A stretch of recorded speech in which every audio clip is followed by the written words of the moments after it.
la suite de l'univers matériel portant sur la structure atomique, donc le modèle de l'atome, partie 2.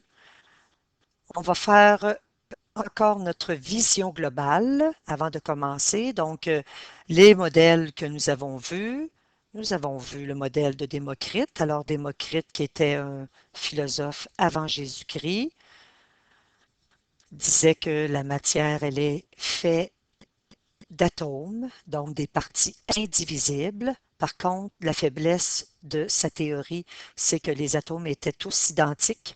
Un atome de fer, par exemple, était identique à un atome de cuivre.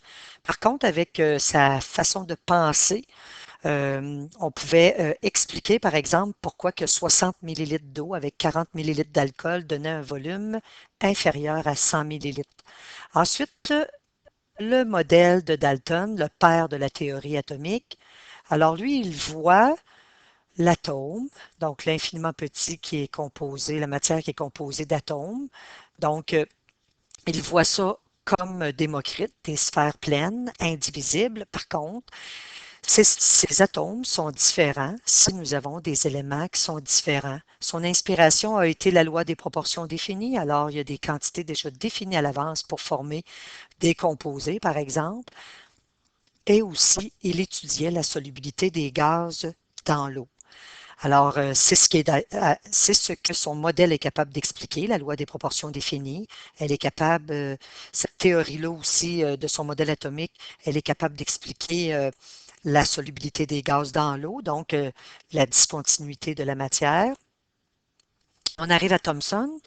Thomson, à partir de son modèle, nous avons que l'atome est divisible. Donc, pourquoi il est divisible? C'est parce qu'il y a à l'intérieur de l'atome des charges négatives. Il peut les observer avec le tube à rayon cathodique. Il va supposer qu'il y a des charges positives. Donc, à partir de ce moment-là, l'atome est divisible. Son inspiration à Thomson, on se souvient que c'était les tubes à rayon cathodique. Parlant des tubes à rayon cathodique, juste pour vous donner un exemple, la première calculatrice en possédait 19 000 tubes à rayon cathodique. On avait fait cette calculatrice-là dans le temps de la Deuxième Guerre mondiale en Pennsylvanie. Puis cette calculatrice-là pesait 30 tonnes et occupait un volume au sol de 150 mètres cubes. Et avec l'arrivée des diodes et des transistors et des puces électroniques, on a pu remplacer les tubes à rayons cathodiques et à ce moment-là, amincir et diminuer la grandeur de, de ces appareils-là électroniques.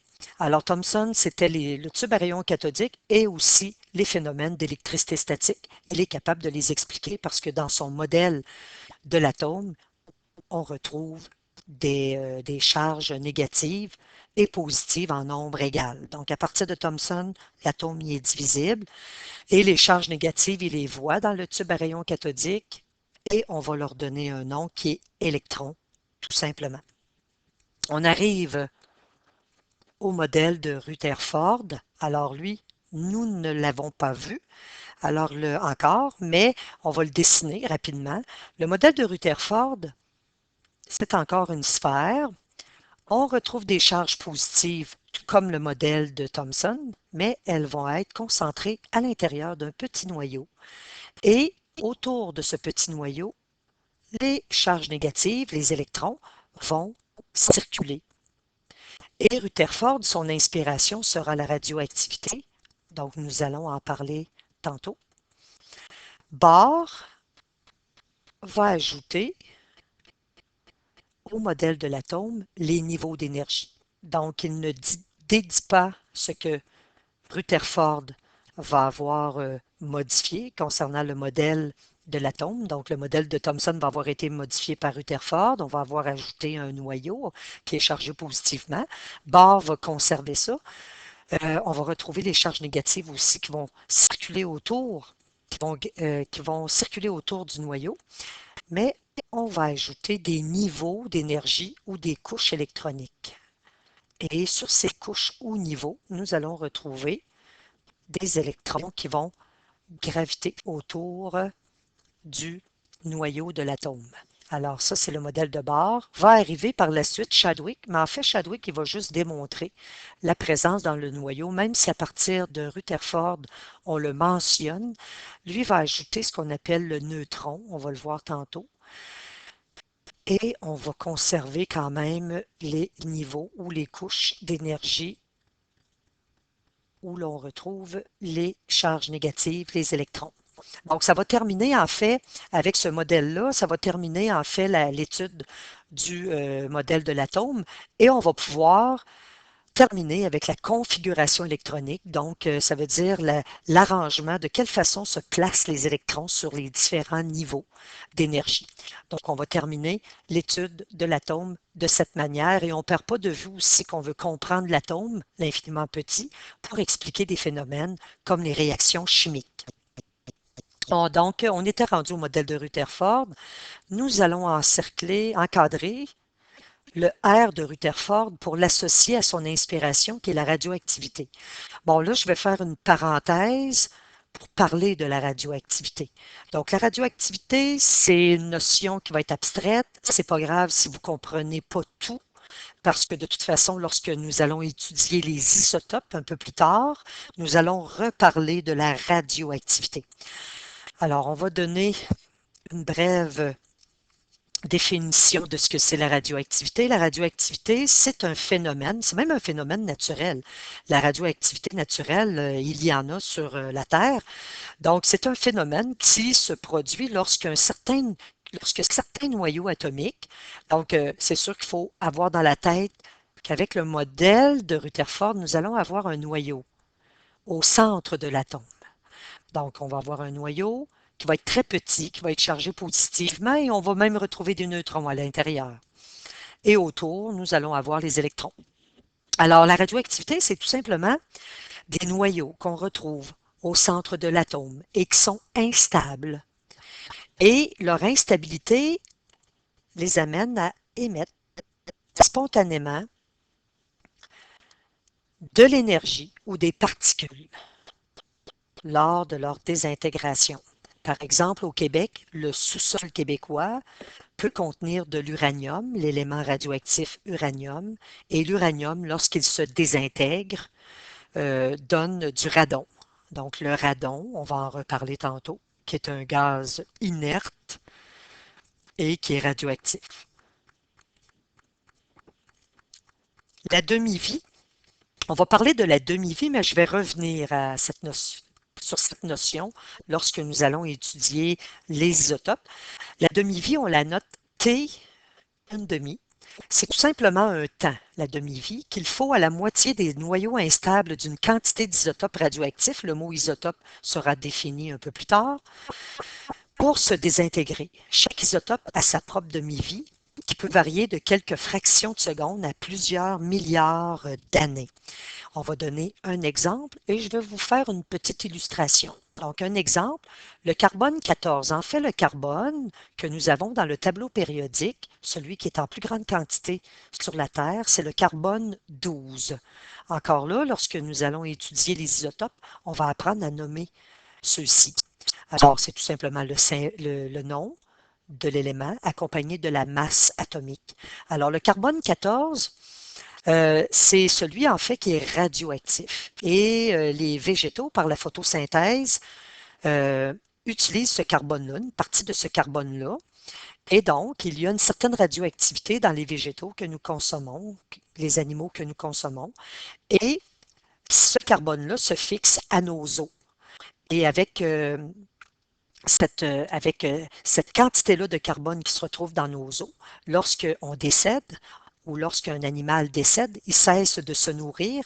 Et à ce moment-là, si on retrouve les ossements quelques années plus tard, nous sommes capables de dater le moment de la mort, soit de l'animal, soit de l'individu, parce que le carbone 14 va avoir diminué.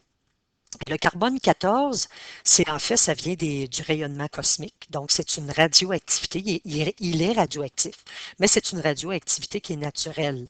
Juste pour illustrer le carbone 14, supposons, pour comprendre la notion de demi-vie, supposons que nous avons, on va en dessiner 12. Donc, supposons que nous avons 12 carbone 14. Alors, la demi-vie du carbone 14, elle est de 5730 années. Ça veut dire quoi, la demi-vie? Ça veut dire que ça prend 5730 années. Donc, si on... Ça, c'est aujourd'hui. OK? On a cette quantité-là. Nous en avons 12. Si 5730 années plus tard, on regarde la quantité, elle va être rendue à 6. Alors, c'est ça la demi-vie. Et si 5730 années plus tard, on regarde encore le carbone 14 que nous avions sous les yeux, eh bien, on va avoir 3 atomes de carbone 14.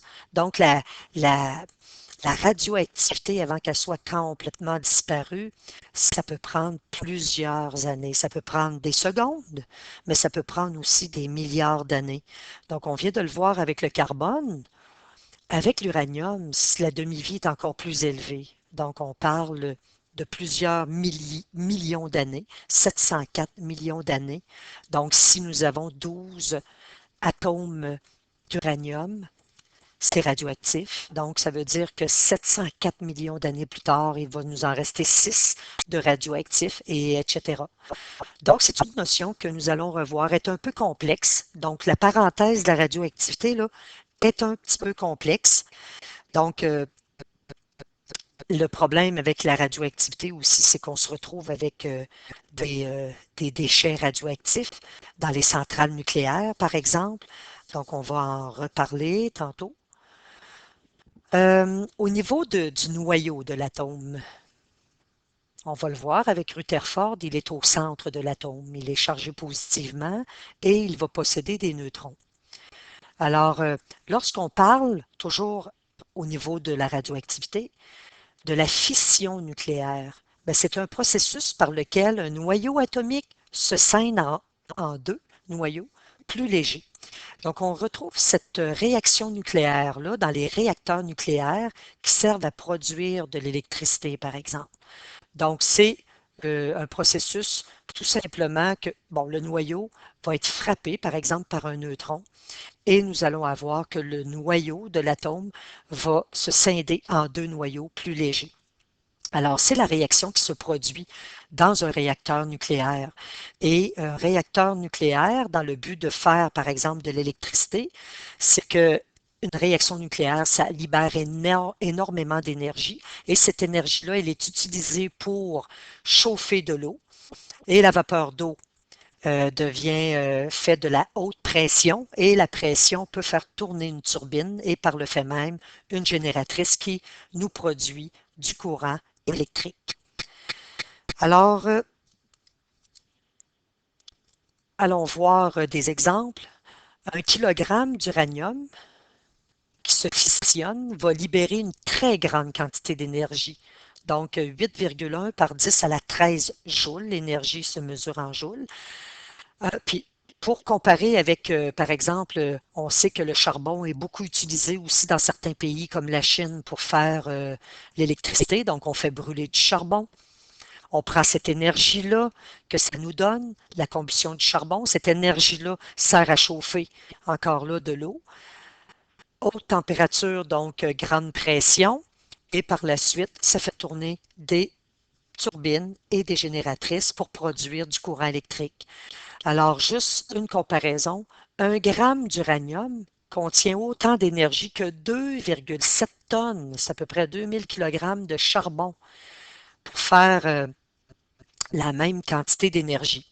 Par contre, avec la radioactivité, hein, l'uranium, c'est quand même radioactif. Donc, si on met ça dans des réacteurs nucléaires, on se retrouve avec des déchets radioactifs. On a déjà vu que ça ne fait pas de gaz à effet de serre, la radioactivité, mais par contre, ça nous fait des déchets radioactifs. En fait, on utilise de l'eau lourde pour ralentir la réaction nucléaire dans le réacteur parce que c'est une réaction qui est très violente. Et ben, finalement, on se retrouve avec des déchets radioactifs et ces déchets-là radioactifs restent longtemps radioactifs. En parlant de l'uranium, le Canada est un grand producteur d'uranium. En fait, en Ontario, on a des mines, donc des minerais qui contiennent de l'uranium. Et avec l'uranium, avec cet élément-là, on peut, par exemple, pour les hôpitaux, fabriquer du cobalt 60. Le cobalt qu'on retrouve dans le tableau périodique, c'est le cobalt 59. Donc, il suffit tout simplement de placer dans un réacteur nucléaire une barre de cobalt 59 et à peu près une année plus tard, nous obtenons du cobalt 60 parce qu'un neutron a réussi à s'intégrer dans le noyau du cobalt 59 et le cobalt 60 va devenir radioactif à ce moment-là et on va l'envoyer dans les hôpitaux pour faire des traitements de radiothérapie, par exemple, pour des cancers, pour certains types de cancers. Donc, l'uranium, c'est quand même un minéral, c'est quand même un élément qu'on retrouve dans des mines, dans des minerais, donc principalement en Ontario. On est des grands fournisseurs. La fusion nucléaire, ça, c'est beaucoup plus compliqué, beaucoup plus complexe. En fait, on n'obtient pas vraiment ça sur la Terre parce que ça demande de très, très grandes températures. Donc, des températures du million de degrés Celsius, donc plusieurs millions de degrés Celsius. Alors, c'est une réaction qui se fait au cœur des étoiles, comme par exemple notre Soleil. Ce qui se produit, en fait, c'est qu'il y a de l'hydrogène autour de notre Soleil. C'est sûr que c'est très complexe, là, la réaction qui se fait, mais c'est de l'hydrogène qu'on retrouve au niveau du Soleil et la température est tellement élevée au niveau du Soleil que nous allons avoir la formation d'hélium plus une grande libération d'énergie lors de cette réaction nucléaire très, très, en fait, c'est de la fusion. Donc, c'est le processus par lequel deux noyaux atomiques légers s'assemblent pour former un noyau plus lourd. Donc, c'est le cas ici, lorsqu'on a de l'hydrogène qui devient de l'hélium. Donc, l'hélium est plus lourd que l'hydrogène. Alors, ça prend plusieurs millions de degrés Celsius. Alors, c'est pas sur la Terre qu'on retrouve nécessairement la fusion nucléaire. Donc, on est encore dans la radioactivité. La radioactivité, elle a été découverte par Becquerel. Alors, on a utilisé son nom de famille, justement, pour son prénom, c'est Henri, donc Henri Becquerel. On a utilisé son nom de famille pour l'unité, pour mesurer la radioactivité. Alors, tout simplement, c'est que c'est par le hasard. Donc, il a utilisé une feuille qui contenait des sels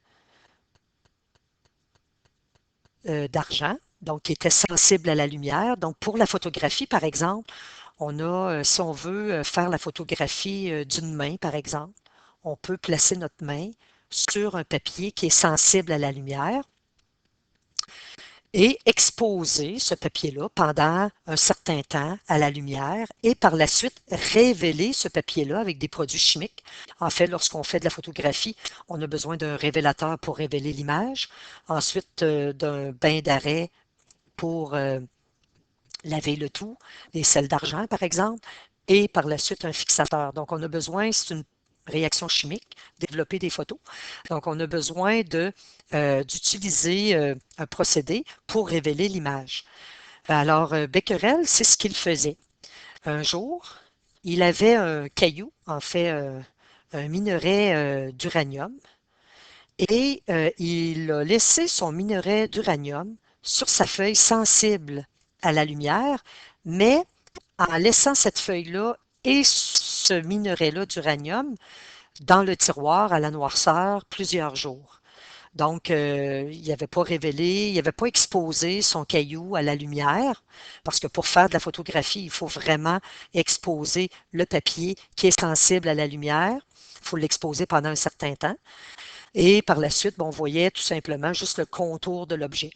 Alors, de façon banale, après quelques jours, il arriva dans son laboratoire et il a décidé tout simplement de révéler son papier sensible à la lumière. Il savait que ce papier-là n'avait pas été exposé à la lumière et à sa grande surprise, il a vu les traces de son caillou, de ses cailloux en fait. Alors, il y avait eu des traces et à ce moment-là, il s'est dit, ah, Il y a vraiment, c'est le caillou finalement qui a libéré de l'énergie parce que ce papier-là, sensible à la lumière, ne peut pas réagir si justement il n'y a pas eu de l'énergie, par exemple de l'énergie lumineuse, qui l'a frappé pendant un certain temps.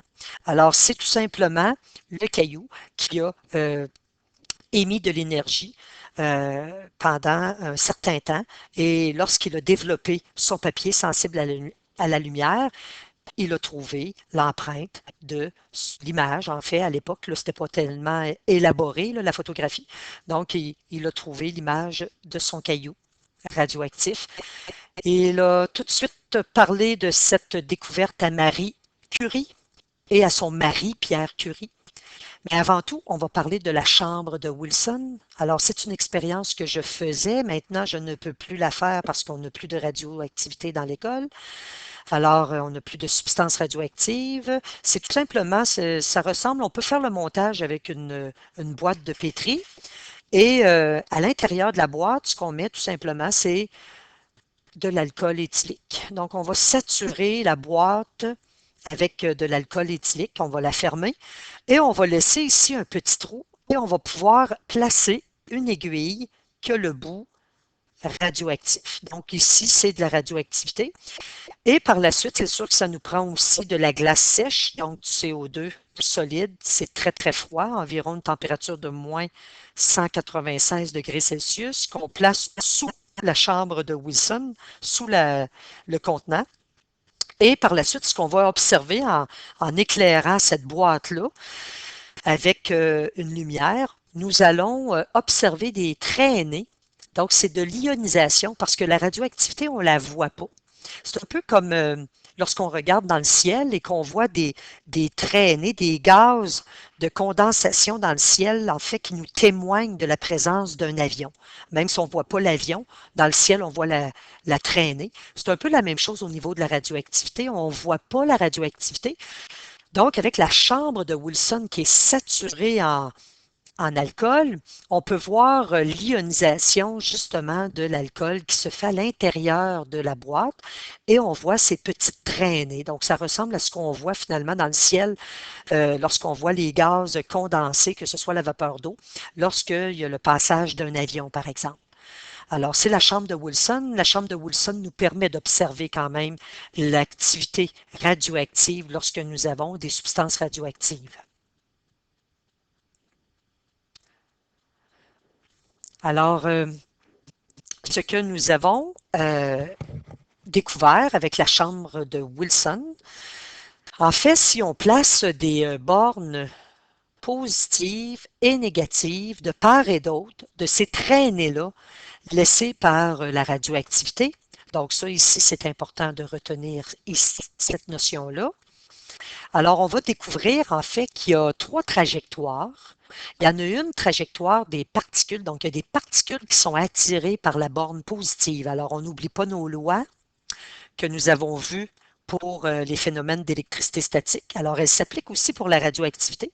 Ça veut dire qu'une charge positive avec une charge négative, donc c'est ce qu'on retrouve ici dans cette traînée-là. Donc, il y a de l'attraction, donc la charge négative est attirée par la charge positive et on a appelé donc ça vient de la radioactivité, on a une substance qui est radioactive ici, qui émet justement des particules. Alors, on voulait connaître leur nature, on voulait comprendre, on voulait connaître les propriétés de ces particules-là. Alors ici, celle qui était déviée vers la borne positive, c'était la particule qui était bêta, tout simplement.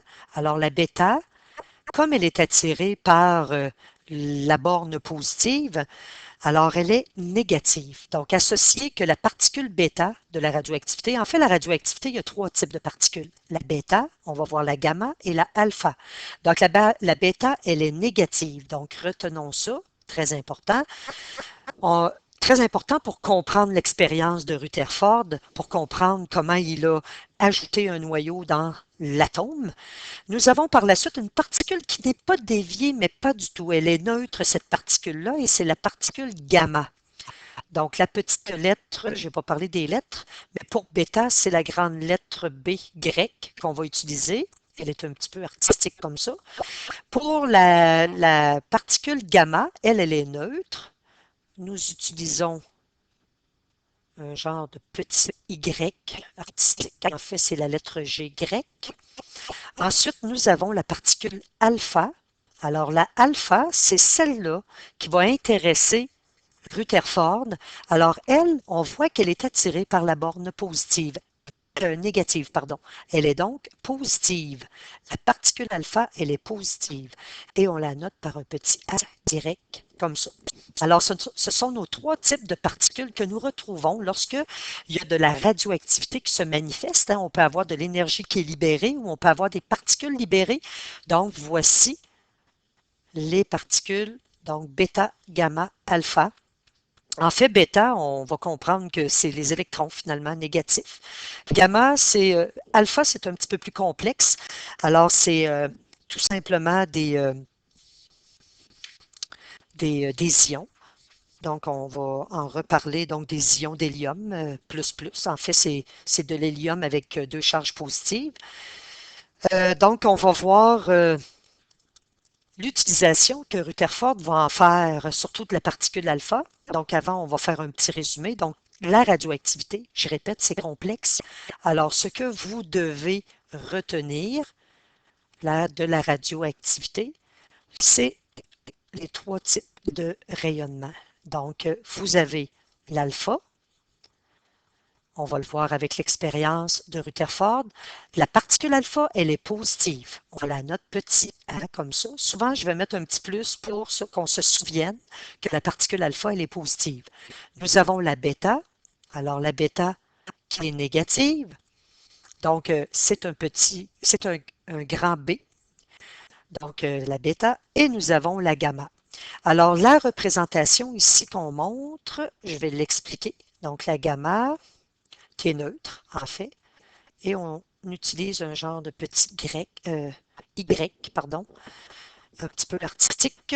Donc, ce sont des lettres grecques, tout simplement. Alors, ici, ce qu'on vous montre, c'est le pouvoir pénétrant de chacune de ces particules-là, parce que la radioactivité, en fait, euh, ça peut traverser des tissus, ça peut traverser la matière, en fait. Lorsqu'on parle de la particule alpha, ben, elle peut quand même traverser, bon, elle peut être arrêtée par une feuille de papier. Euh, la bêta, par contre, elle peut traverser environ de 1 à 2 centimètres dans la peau humaine, donc la peau humaine. Donc, 1 à 2 centimètres, la peau humaine, donc la peau des humains. Par contre, la gamma, elle a un plus grand pouvoir pénétrant. Elle peut même traverser les murs de béton, les blocs de plomb, etc. Donc, elle a un pouvoir pénétrant, une énergie supérieure aux deux autres particules. Mais même si la particule alpha et bêta n'ont pas un grand pouvoir pénétrant, lorsque l'humain ou lorsque les organismes vivants en consomment de la radioactivité ou qui se retrouvent en présence de radioactivité, il ne faut pas oublier que les tissus humains sont principalement mous. Donc, c'est facile de traverser pour ces particules-là des parties du corps, les cellules du corps humain, etc. Donc, ça peut amener des problèmes de santé tels le cancer et les mutations génétiques. On va le voir dans quelques instants. Nous sommes encore dans la radioactivité. On a vu tantôt que Becquerel avait découvert la radioactivité. Et tout de suite, il est parti. Il a montré ses résultats à Marie Curie et à Pierre Curie. En fait, ils sont mariés, ces deux-là. On a même un film fait sur Marie Curie. Elle a donné une très, très grande contribution à la radioactivité. Elle a fait avancer la radioactivité. Là aussi en médecine, les rayons X. Donc, c'est elle qui travaillait beaucoup, qui a amené beaucoup dans le domaine de la médecine en lien avec les rayons X. Alors, Marie Curie, c'est elle aussi qui a proposé le mot radioactivité. Donc, c'est grâce à elle qu'on a eu ce terme-là. Et elle a découvert dans son laboratoire deux éléments, entre autres, qui étaient radioactifs. Le polonium, on lui a donné le nom de polonium parce que Marie venait de la Pologne. Alors, c'est pour ça. Et elle a découvert aussi le radium qui est très, très, très puissant, donc un élément très, très radioactif. Et à l'époque, elle travaillait sans savoir que la radioactivité, c'était dangereux. Alors, elle a eu une leucémie, donc elle est décédée d'un cancer, donc la leucémie, parce qu'elle a été longtemps en contact avec les substances radioactives. On a maintenant, je vais vous parler, bon, on a parlé de la radioactivité sur les effets sur la vie. Alors, on a présence de cancer et on peut avoir de la mutation génétique. C'est sur les cancers parce que la radioactivité, comme on l'a vu tantôt, les particules radioactives peuvent pénétrer, ont un pouvoir pénétrant dans la matière. Donc, comme l'humain a des tissus mous, alors c'est facile d'aller dans la cellule humaine et même provoquer des mutations génétiques. Alors, lorsque vous écoutez les Simpsons, par exemple, Homer Simpson qui travaille dans une centrale nucléaire, donc c'est pas réellement réaliste de faire travailler un individu avec une telle personnalité parce que en fait, la radioactivité, c'est pas, faut pas prendre ça à la légère. Et on voit aussi au début de l'émission qu'on peut apercevoir des poissons qui sont déformés. Alors, c'est dû aux mutations génétiques. Donc, la mutation génétique, on pense par exemple à la centrale de Bécancour ici, pas loin de Victoriaville, où on avait vu des mutations au niveau des enfants. Donc, les enfants venaient au monde et n'avaient plus d'anus. Donc, c'est encore une mutation génétique qui s'est faite. Donc, la radioactivité, c'est quand même, on ne voit pas ça, mais ça fait des dommages silencieux. Alors, le cancer et les mutations génétiques, ce sont les effets de la radioactivité. Ensuite, je vais parler de la radioactivité dans notre vie. Comment on fait pour la mesurer? C'est avec un appareil qui détecte les particules radioactives. Il s'appelle le compteur Geiger. Donc, vous allez le voir en classe. J'en ai différents modèles. Alors, on peut entendre la radioactivité naturelle se manifester. Par contre, il y a des dosages qu'il faut respecter. Donc, il y a des normes qu'il ne faut pas dépasser parce que sinon, ça devient dangereux pour la santé humaine. Votre détecteur de fumée que vous avez à la maison, lorsqu'il est défectueux, on ne le jette pas au vidange. On va plutôt le porter dans des endroits qui recueillent justement les produits dangereux. La raison de ça, c'est que votre détecteur de fumée contient quand même une petite quantité de radioactivité. C'est l'élément qu'on retrouve dans le tableau périodique qui est l'américium. Alors, il y en a une petite quantité. C'est celui qui a une masse de 240. Alors, la fumée, en gros, le fonctionnement, il y a toujours un courant qui circule dans votre détecteur de fumée. Et lorsqu'il y a de la fumée, donc c'est le même principe que dans la chambre de Wilson, donc il y a de l'ionisation qui se fait des molécules d'oxygène et d'azote contenues dans l'air. Et ça permet le passage du courant électrique dans votre détecteur de fumée. Mais lorsque la fumée s'installe à l'intérieur du détecteur de fumée, alors à ce moment-là, il y a une baisse d'énergie électrique, donc il y a une baisse de la conductibilité électrique, et à ce moment-là, ça déclenche la sirène qui vous indique que vous avez un feu dans la maison. Nous avons eu, il y a quelques années, dans toutes les écoles du Québec, un petit appareil qu'on appelait le dosimètre, qui nous permettait de mesurer la teneur dans nos établissements en radon, qui est un gaz inerte radioactif. En fait, au Québec, nous avons beaucoup dans nos sols de l'uranium qui se désintègre et en se désintégrant, nous avons la formation du radon. Et le radon, c'est un gaz, il est à l'état gazeux. Et en fait, au Québec, c'est la deuxième cause des cancers du poumon. La première cause étant la cigarette, la deuxième cause étant le radon. Alors, c'est pour ça il y a quelques années, il y a environ 2-3 ans, on voulait doser dans les écoles la teneur en radon, donc avec des dosismètres. Si vous voulez le faire à la maison, vous pouvez aller sur le site de Association pulmonaire du Québec.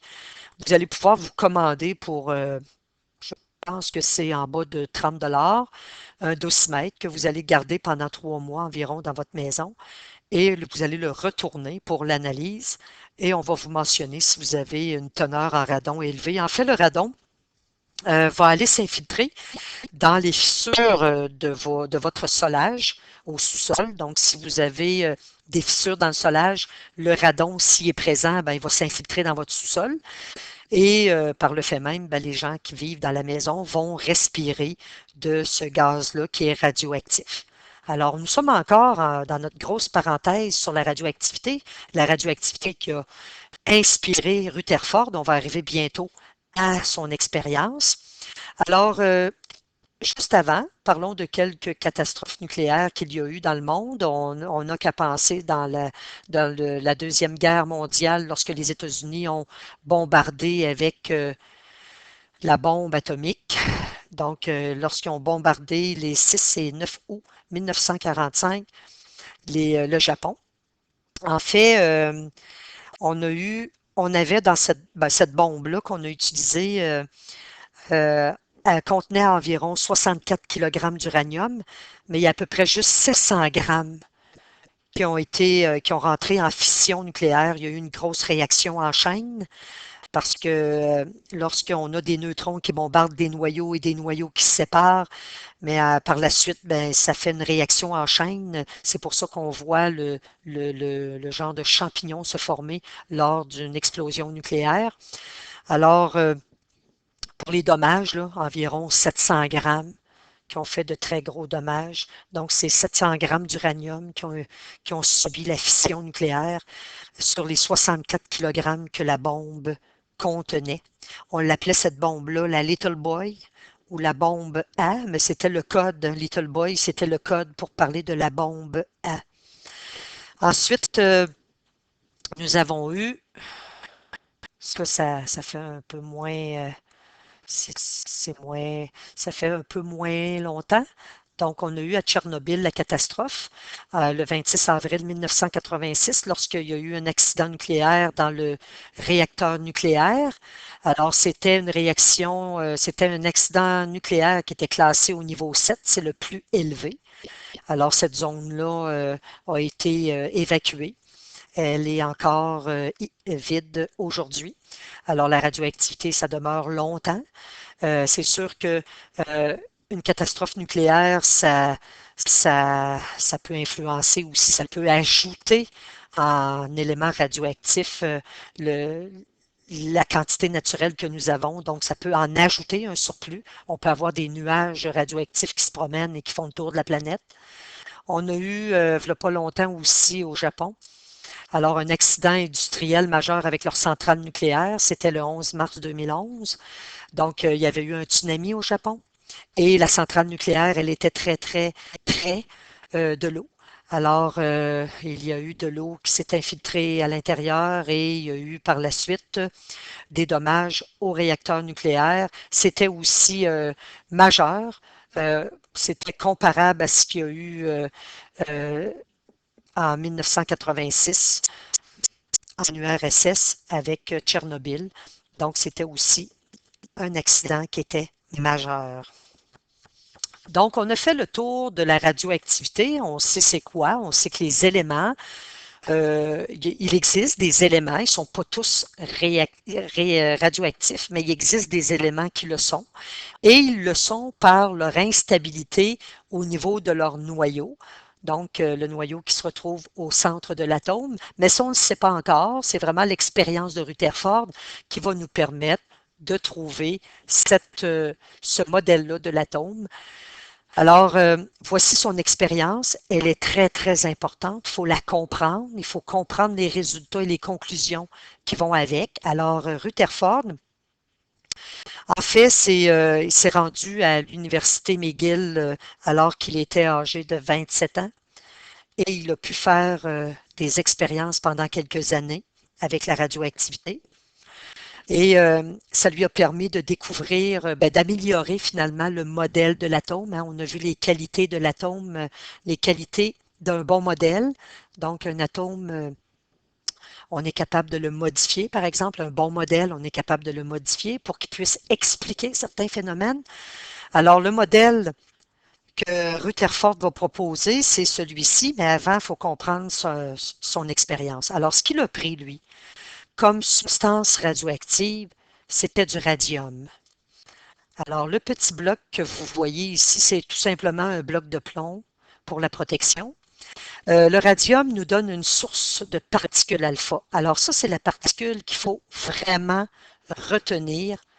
C'est vraiment cette particule-là que Rutherford a utilisée. Elle est positive et c'est celle qui va lui permettre de conclure et d'améliorer le modèle de l'atome, donc de donner des conclusions en lien avec le nouveau modèle qu'il va tracer de l'atome.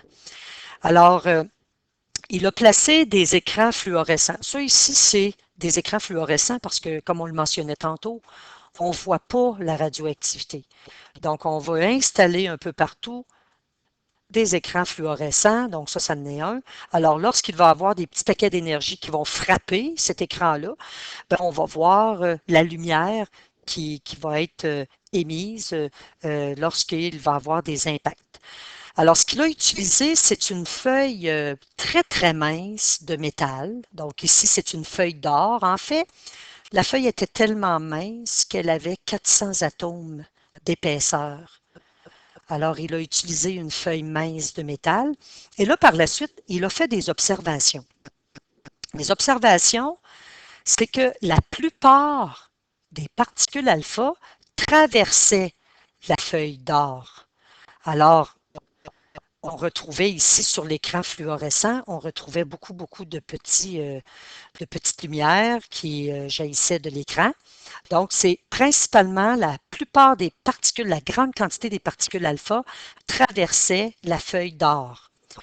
Quelques-unes étaient déviées. Donc, on peut voir l'autre côté de la feuille d'or, on peut voir que des particules, lorsqu'elles traversaient, mais elles étaient déviées. Donc, il y en avait quelques-unes. Et environ 1 sur 100 000 rebondit.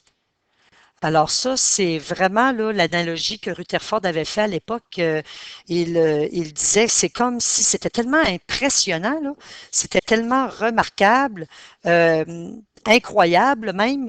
Il disait, c'est comme si on avait pris un obus, hein, un gros boulet de canon, et qu'on l'avait envoyé vers une feuille de soie et qu'on avait une déviation de notre haut but. Donc, c'était presque impossible pour lui. Alors, c'était vraiment incroyable. Mais il y en a quand même tiré de très bonnes conclusions. On va aller voir les résultats, comment il pensait, comment il a finalement compris ce qui se passait. Alors, il avait sa source. J'ai une autre coupe ici qui est plus simple. Alors, c'est la même chose que son expérience qu'on vient de voir. Alors, on a la substance radioactive, le radium, qui lui fournit des particules alpha positives. Très important de garder en tête que la particule alpha, elle est positive. Et, bien entendu, il y avait son petit bloc de son contenant de plomb qui protégeait. Ensuite, les particules alpha avaient une trajectoire et lorsqu'elles passaient à travers la feuille d'or, qui avait 400 atomes d'épais, alors la plupart des particules n'étaient pas déviées, quelques-unes étaient déviées, mais traversaient quand même, et 1 sur 100 000 rebondissaient. Alors, on va voir comment Rutherford a expliqué ses observations. Très important de retenir les résultats de son expérience. Alors, on a dit que la grande majorité des particules alpha traversa la feuille d'or sans aucune déviation. Alors, on va faire un petit dessin ici. Comment Rutherford expliquait cette observation-là? Tout simplement en disant que les particules alpha, supposons que c'est mes particules alpha, devaient passer dans le vide. Alors, il a conclu que l'atome était principalement fait de vide. Et il avait totalement raison. Alors, lorsque les particules alpha ne sont pas déviées, c'est parce qu'elles passent dans, on va voir que plus tard, elles passent dans le nuage d'électrons finalement, donc dans le vide, entre l'endroit où les électrons circulent et l'endroit où on retrouve le noyau. Par la suite, on a vu qu'un certain nombre, quelques particules alpha, ont été déviées. Alors, de quelle façon il expliquait cette observation? Alors, on avait le noyau positif. Le noyau positif, il va le déduire avec l'autre observation, mais on va le placer tout de suite. Alors, ça, c'est un atome d'or. Alors, lorsqu'elles étaient déviées, il a expliqué ça de la façon suivante. C'est qu'elles passaient près de quelque chose qui était positif. On n'oublie pas qu'un plus va être repoussé par un plus, par une charge positive. Alors, lorsque quelques particules étaient déviées, c'est parce qu'elles passaient près de quelque chose qui était positif. Et en plus, comme il y en avait juste quelques-unes qui étaient déviées, alors il disait, bon, il y a quelque chose qui est dans l'atome, mais qui est très petit, puisque c'est pas la majorité des particules qui étaient déviées quand même.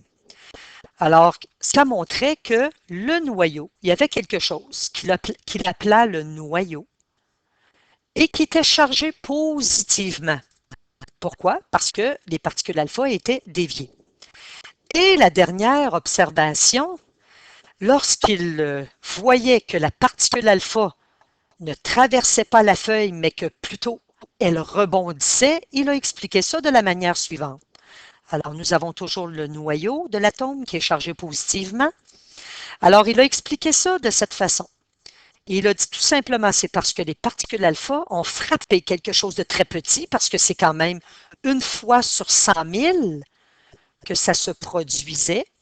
Alors, une fois sur 100 000, il y avait une particule sur 100 000 particules alpha qui frappait quelque chose qui devait être très petit, puisqu'on ne s'était pas frappé souvent. Et ce quelque chose-là de petit, il l'a nommé noyau.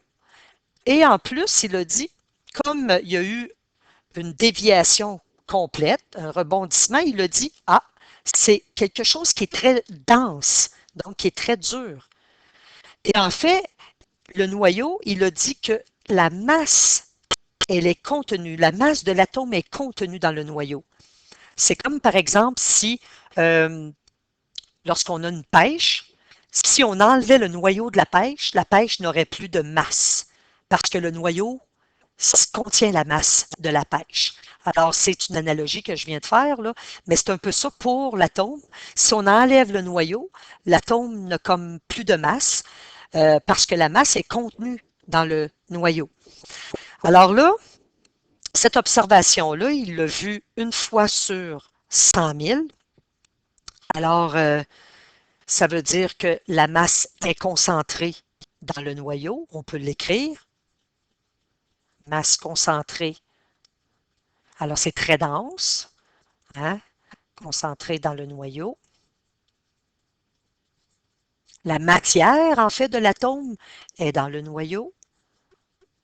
En plus, le noyau, il est positif.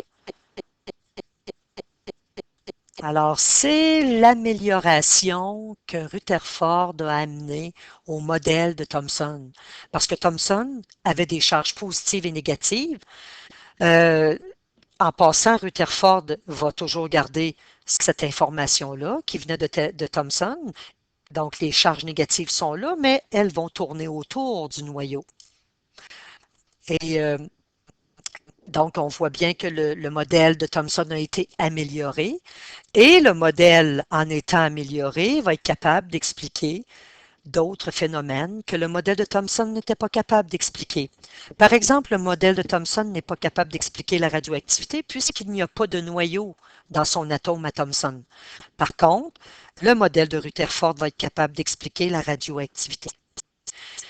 Voyons maintenant les caractéristiques. Même chose, ça c'est très important à apprendre par cœur. À la chimie, un petit peu de par cœur à l'intérieur. Alors la radioactivité, c'est ce qui a inspiré Rutherford, on ne l'oublie pas.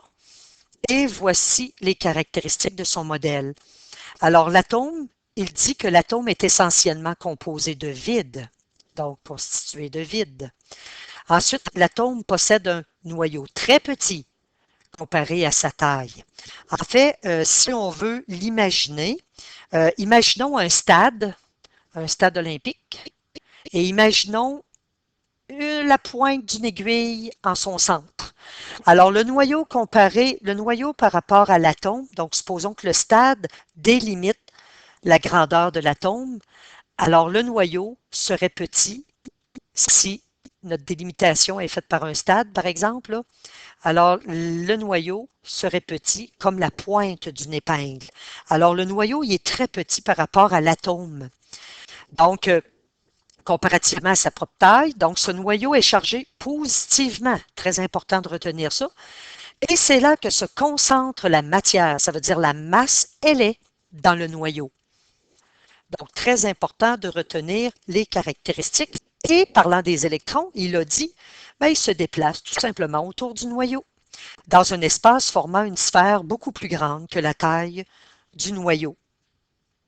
Et à ce moment-là, on va commencer à donner des noms aux particules. On va aller voir, on peut la dessiner, on peut aller voir son modèle et on va préciser. Donc, son modèle, à ce moment-là, devient celui-ci. Alors, on n'a plus des plus et des moins répartis uniformément, comme dans le modèle de Thomson.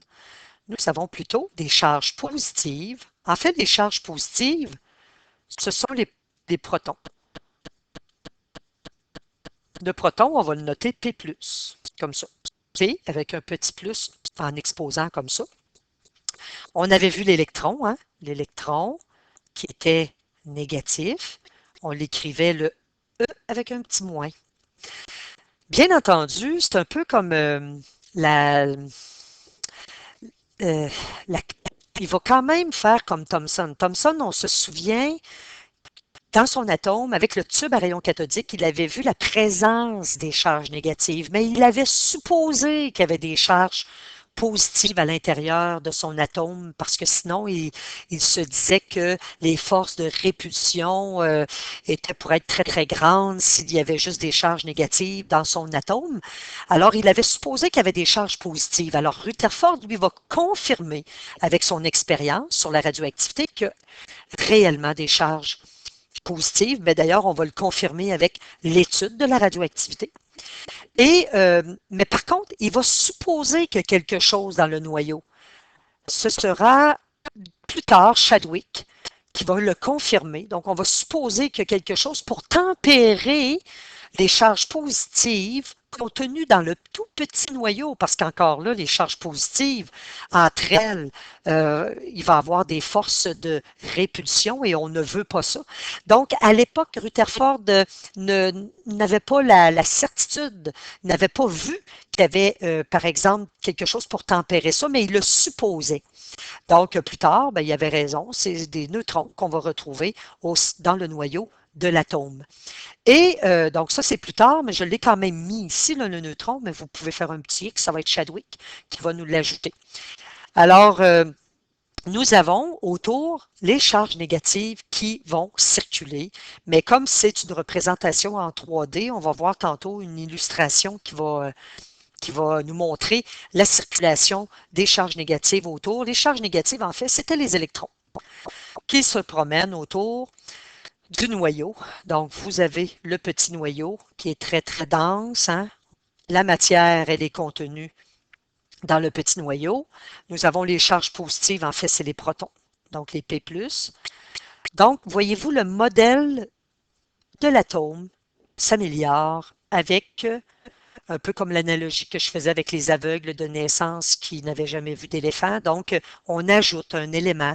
Il y a un homme de science qui découvre des éléments et on va rassembler ça pour donner quand même une bonne représentation de l'infiniment petit de l'atome. Ensuite, on arrive au modèle de Bohr. Alors, le modèle de Bohr, on peut l'appeler aussi le modèle simplifié Rutherford-Bohr. On peut l'appeler aussi le modèle Rutherford-Bohr. En fait, Rutherford, lorsqu'il travaillait sur la radioactivité, sur son expérience, il enseignait aussi. Et il avait un étudiant du nom de Bohr. Et cet étudiant-là, à un moment donné, lui a demandé si son modèle à Rutherford pouvait expliquer la notion de spectre lumineux. Le spectre lumineux, c'est quoi? Eh bien, donc c'est qu'est-ce qu'il faut associer? Son inspiration à bord, qu'est-ce qu'il faut associer à bord? C'est le spectre lumineux. Le spectre lumineux, en fait, vous l'avez probablement déjà observé dans votre vie, la petite lampe de plasma que j'ai amenée en classe. Donc, la petite lampe de plasma, c'est le quatrième état de la matière. En fait, la matière, vous connaissez l'état solide, liquide, gazeux, mais il y a aussi l'état plasma. Il y a 6 états de la matière, en fait. Donc, lorsqu'on fait de la physique quantique, par exemple, on peut, euh, on peut expliquer certaines observations euh, avec différents états de la matière. Donc, voici le quatrième état qui est le plasma. Alors, Bohr a demandé à Rutherford, est-ce que tu es capable, avec ton modèle de l'atome, d'expliquer pourquoi, par exemple, lorsqu'on met un gaz, ça c'est des petits tubes néons, hein, les petits néons, souvent qu'on va utiliser pour les enseignes lumineuses de certains commerces. En fait, on dit néon, mais ça ne veut pas dire qu'il y a du néon dans chaque tube. Le néon, en fait, va nous donner une coloration qui est rouge. Si on prend, par exemple, dans l'hydrogène va nous donner, si on met de l'hydrogène dans un tube, plus une coloration qui va être bleue, dans les teintes de bleu. Alors, Bohr a demandé à Rutherford, est-ce que ton modèle de l'atome peut expliquer le fait que lorsque nous avons un gaz dans un tube et qu'on le branche, ce tube-là, à l'électricité, et qu'il émet de la lumière, est-ce que ton modèle peut expliquer ça? Bien entendu, Rutherford n'était pas capable d'expliquer pourquoi que certains gaz excités avec l'électricité pouvaient émettre de la lumière. Alors, c'est Bohr qui va se pencher là-dessus et qui va donner une explication. On va aller l'illustrer dans quelques instants. Alors, suite à l'étude du spectre lumineux, Bohr a modifié le modèle de Rutherford. En fait, il va garder tout ce que Rutherford a dit, sauf qu'il va ajouter des orbites qu'on va appeler des couches électroniques ou des niveaux énergétiques. C'est synonyme. Alors, couche électronique ou niveau énergétique, c'est la même chose. Alors,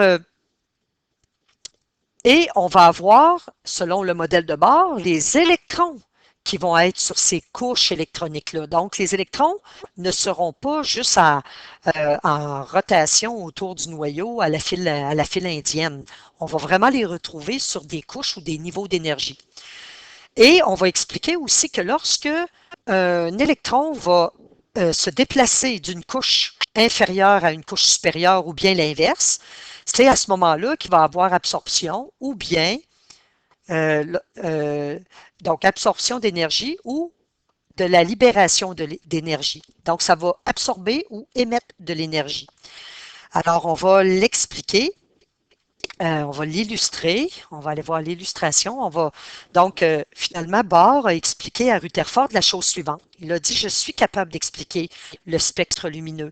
Pourquoi, par exemple, qu'on peut voir de la lumière lorsqu'un gaz est excité à l'électricité. Alors, tout simplement, il a dit, le noyau est au centre, comme Rutherford l'avait mentionné. Parfait.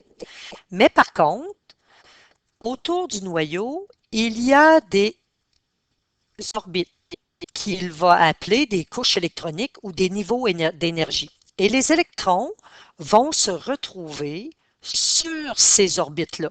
On va voir tantôt avec la configuration électronique combien de couches nous pouvons avoir autour d'un noyau. Alors, vous avez les électrons qui sont sur le noyau. Pas le noyau, mais sur les niveaux. Alors, nous avons l'explication suivante qui est importante pour comprendre le principe. Pourquoi que nous voyons de la lumière lorsque, par exemple, on a un gaz dans un tube et qu'on excite ce gaz-là avec l'électricité. Alors, il a tout simplement mentionné la chose suivante. Il a dit, lorsque un électron est excité et qu'il réussit à se déplacer d'un niveau inférieur à un niveau supérieur. Alors, lorsqu'il va d'un niveau 1, mettons, à un niveau 2, le niveau supérieur, alors ce qu'il va avoir, tout simplement, c'est qu'il absorbe de l'énergie. Donc, on va l'inscrire, absorbe de l'énergie. C'est l'électron qui absorbe de l'énergie lorsqu'il se déplace d'un niveau inférieur à un niveau supérieur. Mais il va revenir à cet endroit-là et à ce moment-là, il va libérer. Il libère à ce moment-là de l'énergie et c'est ça qui va nous donner la lumière. Donc, de l'énergie sous forme de photons. Donc, sous forme de photons. Puis des photons, ben, c'est de la lumière. Et voilà. Donc, c'était tout simple. C'est de la lumière, des photons. Et voilà, on va l'écrire. Alors, c'est très important de comprendre ce principe. Alors, c'est comme, on va le répéter, donc, pourquoi que les gaz, lorsqu'on va les... Ben, en fait, dans le tube, on mettait des gaz, différents gaz. Il a fait des expériences avec le néon, le dioxyde de carbone, etc. Donc, lorsqu'on a des gaz à l'intérieur du tube, alors les électrons sont excités et les électrons qui sont excités de telle sorte qu'ils partent d'un niveau inférieur à un niveau supérieur absorbent de l'énergie. Et lorsqu'ils reviennent au niveau où ils étaient, ils vont émettre de l'énergie sous forme de lumière. Donc, c'est pour ça qu'on va voir apparaître de la lumière rouge, de la lumière bleue. Donc, c'est une propriété caractéristique de la matière, le spectre lumineux. Donc, une matière va, par exemple, le néon va émettre une coloration qui est rouge. Alors, le modèle de bord, son modèle, on va le représenter de nouveau. C'est tout simplement un noyau, comme le mentionnait Rutherford, avec des protons. On peut ajouter les neutrons. On supposait qu'il y avait quelque chose à l'intérieur, mais c'est Chadwick qui va ajouter les neutrons. Et on a autour du noyau des couches ou des niveaux d'énergie. Et sur ces couches, on retrouve les électrons qui gravitent. Et voilà. C'est un peu comme dans notre système solaire, hein, on a le Soleil et les planètes qui gravitent autour. Même à l'époque, ils faisaient cette analogie-là. Par la suite, on achève. Il nous reste Chadwick. En fait, Chadwick, lui, la contribution qu'il va amener, c'est en 1932. Il va tout simplement démontrer, on n'a pas besoin de comprendre là, son expérience, il va tout simplement démontrer que l'atome contient des neutrons qui sont dans le noyau de l'atome. Et le symbole pour les neutrons, c'est un N avec en exposant ici un petit zéro parce que la charge, elle est neutre. Donc, c'est pas comme pour l'électron qui a une charge négative, le proton qui a une charge positive, le neutron n'a pas de charge finalement, c'est neutre. Alors, pour ce qui est de Chadwick, qu'est-ce qu'on mentionnait? Donc, on mentionnait que les particules, juste avant, donc, Chadwick, qu'est-ce qu'il va amener? C'est tout simplement la confirmation hein, que dans le noyau, il y a des protons. C'était pas dédit. Ça, c'est vraiment Rutherford qui a amené ça. Mais il y a en même temps des neutrons. C'est confirmé en 1932. Nous avons les électrons qui se promènent sur des niveaux d'énergie. Donc, finalement, il n'a pas vraiment modifié le modèle de Rutherford-Bohr. Il a tout simplement ajouté, pas ajouté, mais confirmé la présence de neutrons, tout simplement. Et le neutron, il est neutre. Alors, pour cette année, on va parler tout simplement les particules subatomiques que nous avons abordées pour l'atome. C'est le proton qui est dans le noyau, l'électron qui gravite autour du noyau sur des couches ou des niveaux d'énergie, et nous avons les neutrons qui sont dans le noyau. En fait, lorsque nous retrouvons le noyau, hein, nous avons des protons et des neutrons. Ben, au lieu de dire que le noyau contient des protons et des neutrons, on peut dire que le noyau contient des nucléons. Par contre, si on vous demandait, dans une question d'exercice ou d'examen, de nommer les particules qu'on retrouve dans le noyau, il faut vraiment préciser protons et neutrons, mais de connaître aussi que le synonyme, ben pas le synonyme, mais une façon de parler de ces deux particules-là en même temps, c'est de dire le mot nucléon, mais c'est tout simplement les protons et les neutrons qu'on retrouve dans le noyau. Si on veut parler aussi de la hiérarchie des masses, euh, l'électron, en fait, a une masse qui est presque nulle. On va l'ajouter là, ici. Alors, si on parle des masses de ces particules-là, alors l'électron, lui, il a presque une masse qui est égale à 0 grammes. C'est de l'ordre de 10 à la moins 31. Donc, c'est très, très petit. Donc, c'est presque 0 gramme. Ensuite, nous avons le proton qui, lui, a une masse qui est supérieure à celle de l'électron. En fait, elle est environ 1840 fois plus grande que celle de l'électron, la masse du proton. Et la masse du neutron, elle est légèrement plus grande que celle du proton, même elle est presque égale. Donc, c'est presque la même valeur. Donc, la masse du proton et du neutron, c'est à peu près de l'ordre dans les moins 20, 10 à la moins 27, sont presque égales, mais le neutron, c'est légèrement supérieur. Vous n'avez pas besoin d'apprendre les masses par cœur, mais tout simplement de retenir que nous avons cette hiérarchie-là des masses concernant les trois particules.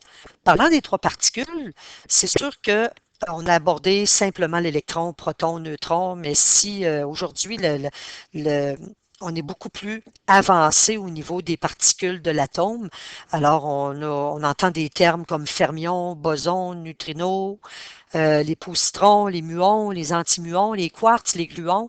Donc, mais on va s'en tenir tout simplement en quatrième secondaire à ces trois particules-là, donc de l'atome. Donc, la comparaison des masses des particules, je viens de le faire. Donc, l'électron a une masse presque nulle. La masse du proton est légèrement inférieure à celle du neutron. Donc, ça nous donne la hiérarchie qu'on a eue tantôt. Donc, qui est celle-ci au niveau des masses. Et voilà, ces deux-là, c'est presque égal. Et l'électron, c'est presque égal à 0. Par la suite, ce que je vous ai mis dans votre document, c'est un résumé de chacun des modèles avec les caractéristiques ici et ce que chacun des modèles est capable d'expliquer et ce qu'il n'est pas capable d'expliquer. En fait, le modèle de Démocrite, on disait que c'était indivisible et que c'était identique, même si on avait des éléments qui étaient différents. C'est à ce moment-là qu'on a donné le nom d'atome à cette particule-là. Hein, la matière est discontinue. Il est capable d'expliquer, par exemple, que 50 millilitres de sable plus 50 millilitres d'eau donne une valeur inférieure à 100 millilitres. Il est capable aussi d'expliquer que un mélange de 60 millilitres d'alcool avec d'eau, par exemple, avec 40 millilitres d'alcool donne un volume inférieur à 100 millilitres. Donc, par la suite, donc ça, c'est pas vraiment un bon exemple. On dit à volume égal, l'or est plus lourd que le bois, mais c'est en termes de quantité de particules pour un même volume, mais finalement, c'est pas vraiment un bel exemple parce que pour lui, les particules étaient toutes les mêmes. Donc, ce qui est capable d'expliquer, c'est plus ce que nous avons vu en laboratoire, là, les démos que j'ai fait là, avec le sable, l'eau et avec l'alcool et l'eau. Donc, c'est ça. Donc, on disait que dans l'or, les atomes sont plus rapprochés que dans le bois. C'est pas tout à fait faux, mais c'est quand même pas la meilleure explication qu'on peut donner avec son modèle.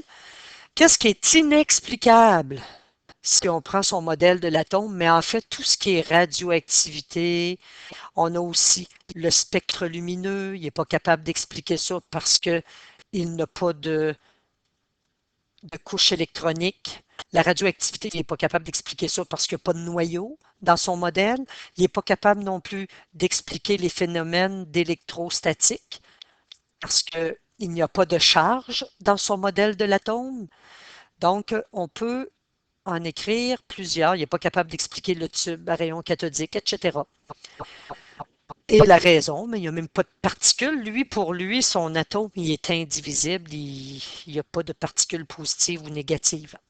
Par la suite, on a vu que l'atome avait évolué. Le père de la théorie atomique arrive, c'est Dalton. Et lui, ben, on a différentes billes pour représenter les différents atomes des éléments qui sont différents. Qu'est-ce qu'il est capable, qu'est-ce que son atome, son modèle de l'atome est capable d'expliquer? Ben, que dans une réaction chimique, la masse des réactifs est égale à la masse des produits, mais tout simplement parce que les atomes se réorganisent. On avait vu la réaction lorsqu'on avait vu l'atome de Dalton, on avait vu cette réaction-là avec le modèle des billes. Donc, on avait vu tout simplement que la matière se réorganisait et pour donner de nouveaux composés. Mais en fait aussi, c'est que la masse des réactifs va être égale à la masse des produits. Son modèle était capable d'expliquer la loi des proportions définies, par exemple, qu'il y a des quantités définies à l'avance pour donner différents composés. Il était capable aussi d'expliquer la solubilité des gaz dans l'eau. On peut l'ajouter ça aussi, parce que la matière, pour lui, elle est aussi discontinue. Ce qu'il n'est pas capable d'expliquer, c'est tout ce que les autres après lui sont capables d'expliquer. En fait, il n'est pas capable d'expliquer les phénomènes d'électricité statique. Pourquoi? Parce qu'il n'y a pas de charge dans son modèle atomique. Il n'y a pas de charge négative et positive. Il n'est pas capable d'expliquer la radioactivité, il n'est pas capable d'expliquer non plus le spectre lumineux, il n'est pas capable d'expliquer les tubes à rayons cathodiques, etc. La suite du tableau, on arrive au troisième modèle. En passant, les caractéristiques sont ici. Donc, on les retient. L'autre modèle, celui de Thomson, on avait encadré le T parce que son inspiration, c'était le tube à rayons cathodiques. Alors, dans le tube à rayons cathodiques, ça lui a révélé la présence de charges négatives. On retient ça, l'électron, en fait. Et par la suite, il a supposé qu'il y avait des charges positives. Alors, les caractéristiques se retrouvent ici. On peut le dessiner de cette manière. C'est plus simple que le pain au raisin ou le plum pudding. Alors, il est capable d'expliquer les phénomènes d'électricité statique, le tube à rayons cathodique. Pourquoi? Parce que son modèle, à lui, contient des charges positives et négatives. Par contre, il n'est pas capable d'expliquer la radioactivité, il n'y a pas de noyau dans son atome. Il n'est pas capable d'expliquer le spectre lumineux parce que son atome ne contient pas de couche électronique ou de niveau énergétique. Et on arrive au modèle de Rutherford. Le modèle de Rutherford, on retient que son inspiration, c'est la radioactivité. Il a utilisé la particule alpha qui était positive. En fait, ce sont tout le travail qui a été fait par Marie Curie, qui est donc grâce à toutes ces découvertes-là sur la connaissance de la radioactivité, c'est ça qui a permis à Rutherford d'utiliser la radioactivité, plus précisément la particule alpha positive avec le radium. Donc, son expérience est très importante. Voici les propriétés de son modèle, les caractéristiques de son modèle. On a vu qu'à partir de Thomson, le modèle y est divisible de l'atome parce qu'il y a des charges positives et négatives, mais à partir de Rutherford, c'est aussi divisible et nous avons un noyau qui est chargé positivement et les électrons gravitent autour du noyau. On peut faire le dessin comme on le fait tantôt. Donc, tout simplement, les charges positives ici, les charges négatives autour. Là, c'est parce qu'on a voulu montrer que finalement, en 3 dimensions, les électrons se promènent, donc se circulent autour du noyau, toujours sur la même orbite, en fait, comme à la file indienne, donc il n'y a pas d'orbite pour lui. Alors, ce qu'il est capable d'expliquer, en fait, il est capable d'expliquer la radioactivité.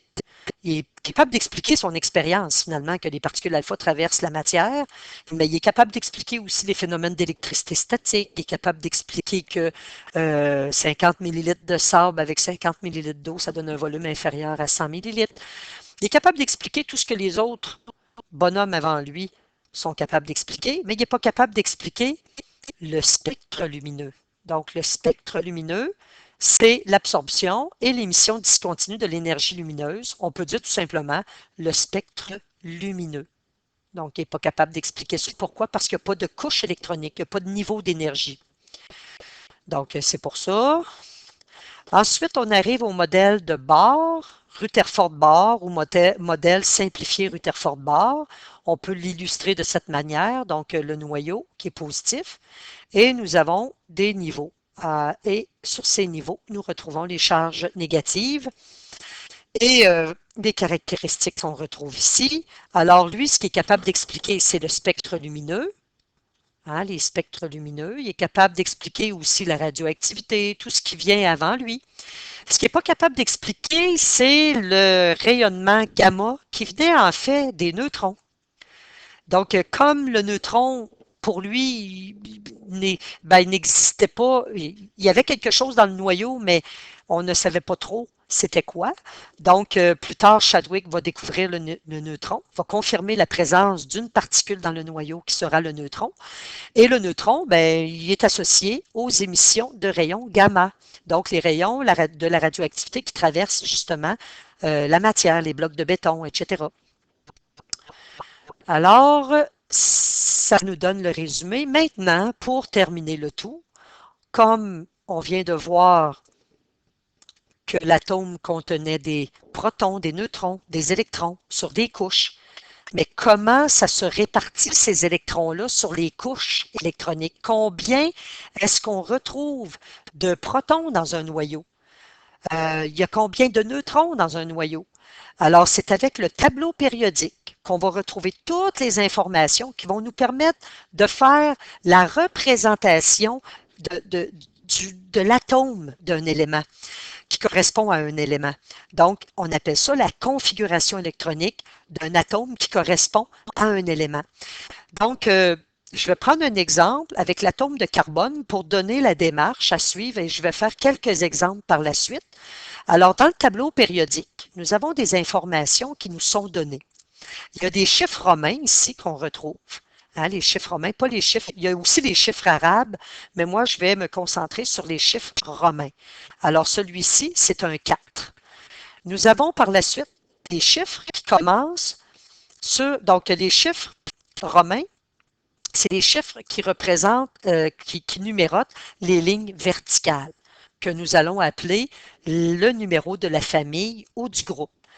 Et les chiffres qu'on retrouve au début d'une ligne horizontale, ce sont des numéros de la période. Donc, on va aller les identifier tantôt. On a aussi le symbole de l'élément, ça c'est le carbone. On a son nom qui est inscrit en dessous. En fait, le nom il est inscrit pour le tableau périodique donné par le ministère. Mais le tableau périodique donné lors des examens de STE, on ne retrouve pas les noms des éléments, donc il faut les connaître.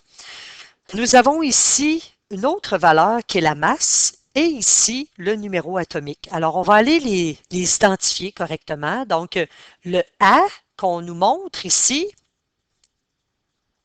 c'est tout simplement ce que nous appelons le numéro atomique. On l'appelle aussi le nombre Z. C'est juste un symbolisme qu'on se donne. Ce numéro-là correspond au nombre de protons.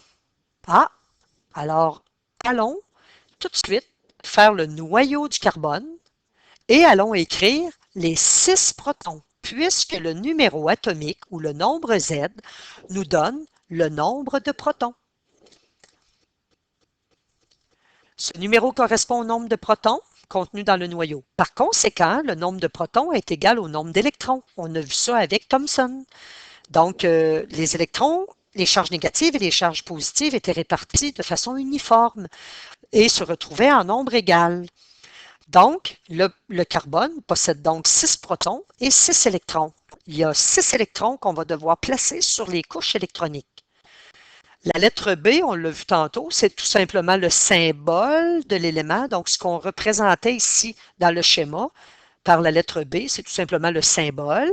Par la suite, la lettre C, c'était tout simplement le nom de l'élément. Donc, si on retourne dans notre exemple, le C ici, c'était le nom, tout simplement. Ensuite, on continue. Le D, c'est le nombre de masse. Le nombre de masse, c'est la masse, en fait. La masse, on va vous l'expliquer lors de l'étude des isotopes. Pour l'instant, la masse donc de l'atome, on la représente par la grande lettre A. Alors, si nous retournons dans notre exemple pour le carbone, nous avons une masse de 12 ici. Donc, qui est en dessous du symbole de l'élément. Et ensuite, nous avons les nombres. Donc, c'était le nombre, oups, ici il y avait une erreur, c'est 2. Donc, le nombre 2 qui nous donne le numéro de la période. Donc, c'est la ligne horizontale. Ça l'indique le nombre de couches électroniques. Alors, le carbone en possède, corrigez-le, là, en possède 2. Donc, le carbone en possède 2. Si nous allons, donc on va retourner voir notre atome de carbone. Alors, ce nombre-là, qui est le numéro atomique, pas le numéro atomique, pardon, le numéro de la période, nous donne le nombre de couches ou de niveaux énergétiques. Donc, pour éviter de faire un atome qui est trop grand, qui prend trop d'espace sur votre feuille, on va faire des arcs, tout simplement. Alors, nous avons 6 électrons à placer. Nous avons 2 niveaux d'énergie ou 2 couches électroniques. Pourquoi 2? Parce que le carbone est sur la 2e période. Ça, c'est le numéro de la période. Donc, on fait un petit retour. Le numéro atomique ici, qui est le nombre Z, nous donne le nombre de protons. Par conséquent, le nombre de protons est égal au nombre d'électrons. Nous avons donc 6 électrons à placer sur les niveaux. Le nombre de niveaux est donné par le numéro de la période. Maintenant, comment allons-nous placer les 6 électrons? On ne va pas les placer de façon aléatoire. On a une petite formule qu'on va aller voir dans quelques secondes. Mais avant, on va aller voir le nombre de neutrons. Comment on arrive à le calculer? En fait, est-ce qu'il était donné? Oui, OK. On va voir avant le numéro 4, le chiffre 4, le chiffre romain 4, A. Donc, ça, c'est le numéro de la famille ou du groupe. Ce numéro correspond au nombre d'électrons, mais situés sur le dernier niveau. Les électrons situés sur le dernier niveau, on les appelle les électrons de valence. Donc, au lieu de dire les électrons sur le dernier niveau, on peut tout simplement dire les électrons de valence. Ces électrons sont sur la dernière couche électronique. Donc, la dernière couche, on l'appelle la couche périphérique. C'est la dernière couche. Donc, ça, c'est du vocabulaire qu'il faut retenir, là. Alors, qu'est-ce qu'on va placer en premier? En fait, c'est toujours le nombre d'électrons de valence. Alors, le numéro ici de la famille ou du groupe nous donne le nombre d'électrons sur le dernier niveau. On va aller les placer. J'en ai 4 de placer. Il faut en placer 6. Il en manque 2. J'ai juste un niveau. Donc, les 2 vont aller ici sur le premier niveau. Et par la suite, il nous manque les neutrons. Les neutrons, ça semble compliqué, mais on va faire des exemples. Vous allez voir, ça va être très simple. Les neutrons, on les calcule de la façon suivante. On retient que la masse d'un atome, c'est dans le noyau. Et dans le noyau, on retrouve des protons et des neutrons. Donc, ça veut dire que la masse est déterminée par le nombre de protons et le nombre de neutrons. Si nous voulons connaître le nombre de neutrons, il suffit tout simplement de prendre la masse et de soustraire le nombre de protons.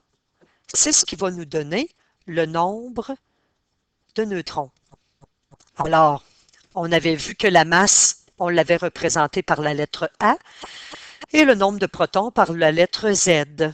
Alors, c'est la façon de retrouver, on va retourner voir ceci, c'est la façon de trouver le nombre de neutrons dans le noyau. En fait, on prend la masse moins le numéro atomique ici, donc le nombre de protons. Donc, le chiffre du bas moins le chiffre du haut.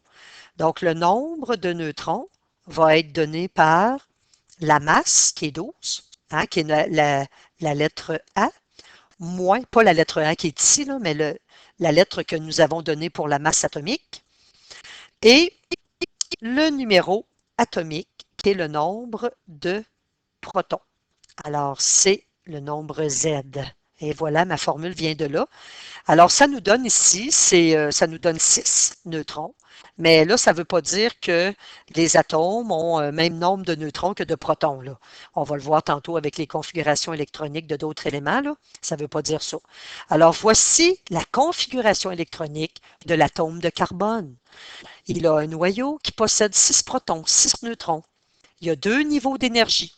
Alors, si on avait eu plus de niveaux pour un autre élément, de quelle manière aurions-nous trouvé le bon nombre d'électrons qui va aller sur chacun des niveaux? En fait, c'est avec cette formule-là.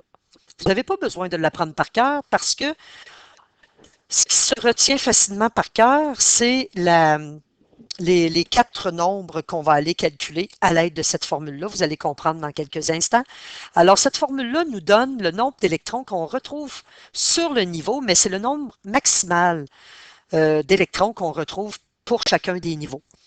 Alors, le niveau 1, si nous avons le niveau 1, la couche 1, si on applique la formule, on change le n par le 1, qui est au carré, ce qui nous donne 1 au carré, ça donne 1 fois 2, 2 électrons au maximum qu'on peut retrouver sur le premier niveau d'énergie. Sur le deuxième niveau d'énergie, on va substituer à la variable n le numéro du niveau, donc 2. Oups. Donc, on va substituer 2. On va le mettre au carré. Donc, je fais juste appliquer la petite formule. Compliquez-vous pas la vie.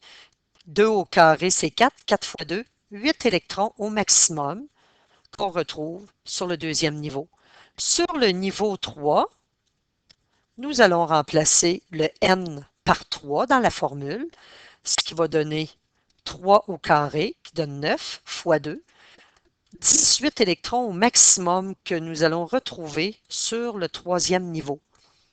Sur le quatrième niveau, le niveau 4, nous allons retrouver, donc on remplace le n par 4, donc 4 à la 2, 16, fois 2, 32 électrons au maximum. On arrête là, parce qu'en fait, il n'y a pas beaucoup, regardez dans votre tableau périodique, il y a juste une centaine d'éléments. Et il n'y a pas beaucoup d'électrons et de protons, il n'y a pas beaucoup d'électrons à placer à ce moment-là. Là. Il y en a à peine une centaine. Alors, on n'a pas besoin d'aller plus loin. Vous allez voir par des exemples de configuration électronique ce que ça va donner. Je vous ai écrit la démarche à suivre pour faire la configuration électronique d'un élément. On va l'appliquer avec plusieurs exemples. Donc, en passant, juste la petite formule, je reviens ici. Vous avez juste à apprendre ça par cœur. Vous n'êtes pas obligé d'apprendre par cœur la formule à ce moment-là. Vous pouvez juste apprendre que dans le premier niveau, c'est 2 électrons. Dans le deuxième, 18 électrons. Dans le troisième, 18 électrons. Et dans le quatrième, 32 électrons au maximum qu'on peut placer sur le niveau. La démarche à suivre. Donc, démarche à suivre, dessiner un cercle qui va aller représenter le noyau. Ensuite, dessiner des arcs pour représenter le nombre de niveaux d'énergie ou de couches électroniques. Ça, c'est le numéro de la période qui nous donne ça. Ensuite, placer le nombre de protons dans le noyau. C'est le numéro atomique qui nous donne ça, le nombre Z. Il faut apprendre par cœur. Là, okay? Il n'y a pas rien à comprendre là-dedans. Là. Si vous n'avez pas appris par cœur, c'est sûr que vous allez comprendre rien. Là. Donc, il faut apprendre, il faut revenir aux pages d'avant pour se situer, c'est où le numéro atomique, etc. C'est le nombre Z.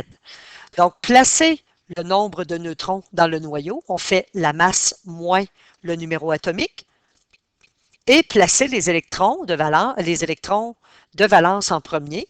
Hein? Donc, ça correspond au numéro de la famille ou du groupe. Et par la suite, terminer en plaçant les électrons sur les niveaux en considérant cette formule-là, ou le par cœur, qui est 2, 8, 18, 32. Vous pouvez l'apprendre par cœur. Vous allez aimer faire la configuration électronique des éléments. C'est très simple. On va y aller avec des exemples. Donc, on va faire la configuration électronique du calcium. Sortez votre tableau périodique parce que l'outil que vous avez besoin pour faire les configurations électroniques, c'est votre tableau périodique. Alors, nous allons faire 7 exemples au total. On va faire l'atome du calcium, du brome, de l'argon, de l'iode, du sodium, de l'hydrogène et de l'hélium. Donc, celui du calcium, pardon. Le calcium. Allez dans le tableau périodique. Ça, on n'aura pas besoin de faire ça chaque fois, là, mais on va aller chercher dans le tableau périodique les informations importantes. Alors, si vous regardez le calcium, il est dans la famille 2A. Est-ce que vous voyez le chiffre romain 2A dans votre tableau périodique? Sortez vraiment votre tableau périodique. Vous avez par la suite, au bout, la ligne horizontale, il est dans la période 4. Donc, ça, c'est la période. Ça, ici, c'est la famille ou le groupe, le numéro de la famille ou le groupe. Ensuite, nous avons notre nombre Z, le numéro atomique. Ça, c'est notre Z. Nous avons la masse, on appelle le A. Donc, ça, c'est la masse. Alors, nous avons tout ce qu'il nous faut pour faire la configuration électronique. Donc, dans la démarche, on dit tracer un cercle pour le noyau. Ensuite, avec le numéro atomique qui est ici, nous avons donc le nombre de protons. Avec le numéro de masse, le nombre de masse et le numéro atomique, on fait la soustraction. Donc, 40 moins 20, c'est ce qui va nous donner le nombre de neutrons. Donc, nous avons 20 neutrons. Je répète, ce nombre-là n'est pas toujours égal. Là, ça donne comme ça, là, mais ce n'est pas toujours égal. Par la suite, la période nous donne les couches électroniques ou les niveaux d'énergie. Donc, comme nous sommes sur la 4e période, nous avons 4 niveaux.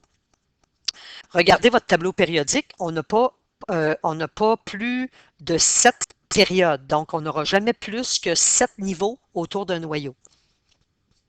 Par la suite, on nous demande de placer les électrons de valence. Les électrons de valence en premier. C'est les électrons qu'on retrouve, on retrouve leur nombre par le numéro de la famille. Alors, c'est la famille 2A. Nous avons donc 2 électrons de valence. Nous avons à placer, on sait que le nombre de protons est égal au nombre d'électrons, nous avons à placer 20 électrons. Il y en a déjà 2. Alors, on ne va pas placer les 18 électrons restants de façon aléatoire. On se souvient de notre par cœur. Sur le premier niveau, 2 au max. Sur le deuxième, 8 au max. Sur le troisième, 18 au max. Sur le quatrième, 32 au max. Mais sur le quatrième, j'en ai déjà 2 de placés. Alors ici, je peux placer mon maximum tant et aussi longtemps que je n'ai pas dépassé le 20 électrons. Alors là, je continue. Sur le deuxième niveau, j'ai le droit d'en mettre 8 au maximum. Lorsqu'il vous reste un niveau, c'est la balance qu'on va ajouter. Donc, 20, moins 2, moins 8, moins 2. Donc, il nous reste tout simplement à ajouter 8 électrons. On respecte le fait que sur le troisième niveau, on ne peut pas en mettre plus que 18, puis en effet, il y en a 8. Donc, voyez-vous, les 20 électrons ont été placés, ont été répartis de façon ordonnée. On en fait un autre exemple. Le deuxième, c'est le brome.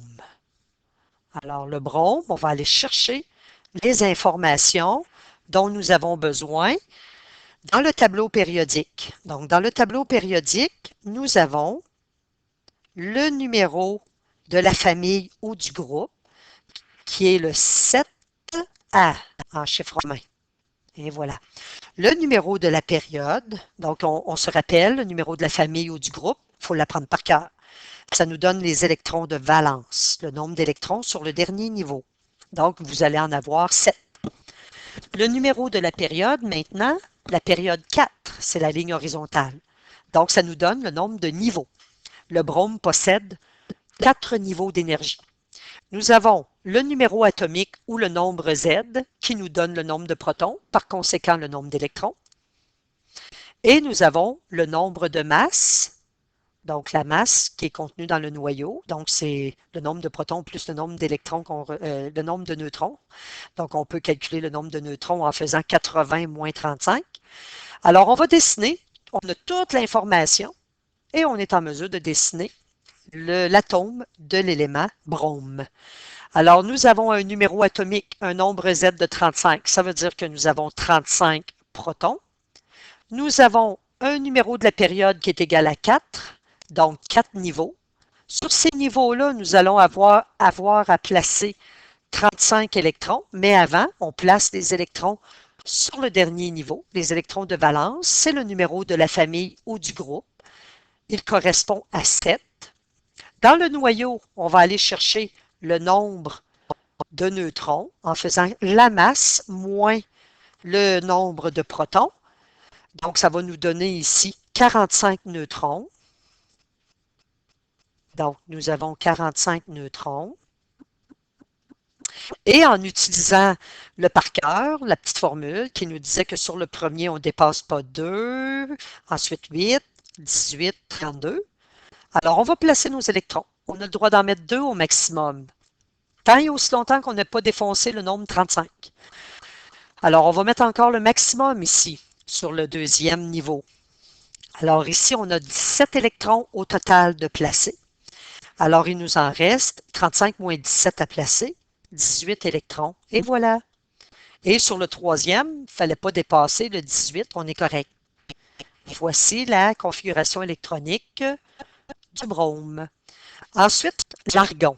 Allons chercher l'information. Essayez de le faire par vous-même, celui-ci.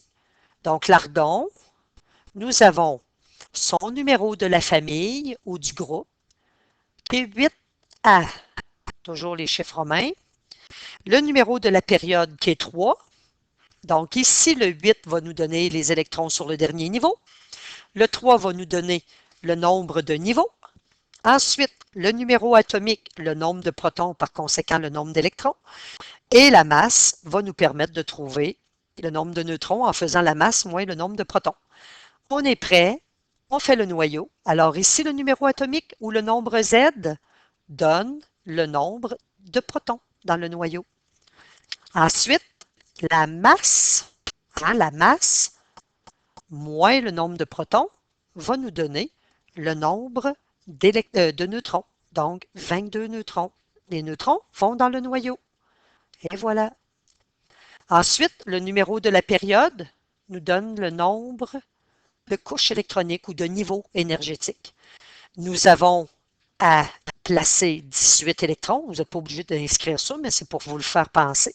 18 électrons sur les 3 niveaux, mais pas de façon aléatoire. On commence par placer les électrons de valence. Allez voir la démarche.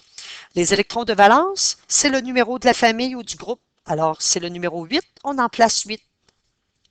En fait, c'est le maximum que le dernier niveau peut recevoir en électrons parce qu'on a quand même eu juste 8 familles chimiques. Ensuite, il faut répartir. Alors, on se souvient par cœur 2, 8, 18, 32. Alors, sur le premier niveau, j'ai le droit d'en mettre 2 au maximum. Bon, ici, lorsqu'il vous reste un avant-dernier niveau, vous allez mettre la balance, tout simplement. Donc, 18 moins 2 moins 8, il nous en reste tout simplement 8 à placer sur l'avant-dernier niveau. Et ça respecte le fait que je ne peux pas dépasser ce nombre-là sur le deuxième niveau. Un autre exemple. Alors, après l'argon, on a l'iode. Allez chercher l'information concernant l'iode. Alors, l'iode, numéro de la famille ou du groupe, 7A. 7 électrons sur le dernier niveau. Ensuite, numéro de la période, 5. Ça veut dire 5 niveaux. Ensuite, le numéro atomique, 53. Ça veut dire 53 protons, par conséquent, 53 électrons. La masse, qui va nous permettre de trouver le nombre de neutrons, est 127. On est prêt. On fait notre noyau. Le noyau contient 53 protons. On peut faire la masse moins le nombre de protons. C'est ce qui va nous donner le nombre de neutrons. Et voilà, qui va se retrouver dans le noyau. Ensuite, Le numéro de la période nous donne le nombre de couches. Et voilà. Sur ces couches, on va retrouver au total 53 électrons, mais on commence toujours par placer les électrons qui sont sur le dernier niveau. Ça correspond au numéro de la famille ici. C'est le numéro 7. Alors, on place 7 électrons. Ensuite, on se souvient par cœur de notre 2, 8, 18, 32. Alors, on peut mettre sur le premier niveau 2 électrons. Sur le deuxième niveau, 8 électrons parce qu'on n'a pas défoncé 53. On peut mettre le maximum ici. Et sur l'avant-dernier, c'est la balance, tout simplement. Donc, 53 moins 2, moins 8, moins 18, moins 7. Ça va nous donner la balance qu'on doit mettre pour faire 53, donc 18 électrons. Et sur le quatrième niveau, il ne faut pas dépasser 32. Nous sommes corrects. Nous en avons 18. Alors, c'est vraiment c'est une démarche très précise, hein? Ce n'est pas quelque chose de compliqué. Allons faire le sodium. Allons chercher son numéro de la famille ou du groupe. 1A. Donc, un électron sur le dernier niveau. Le numéro de la période, 3. Donc, 3 niveaux. Ensuite, le numéro atomique ou le nombre Z, 11. Donc, 11 protons. Par conséquent, 11 électrons. La masse qui va nous permettre de trouver le nombre de neutrons en faisant 23 moins 11. On est prêt. Et voilà le noyau. On retrouve 11 protons. Ensuite, 23 moins 11, on va retrouver 12 neutrons dans le noyau. Le numéro de la période, une période c'est une ligne horizontale, est égal à 3, donc 3 niveaux.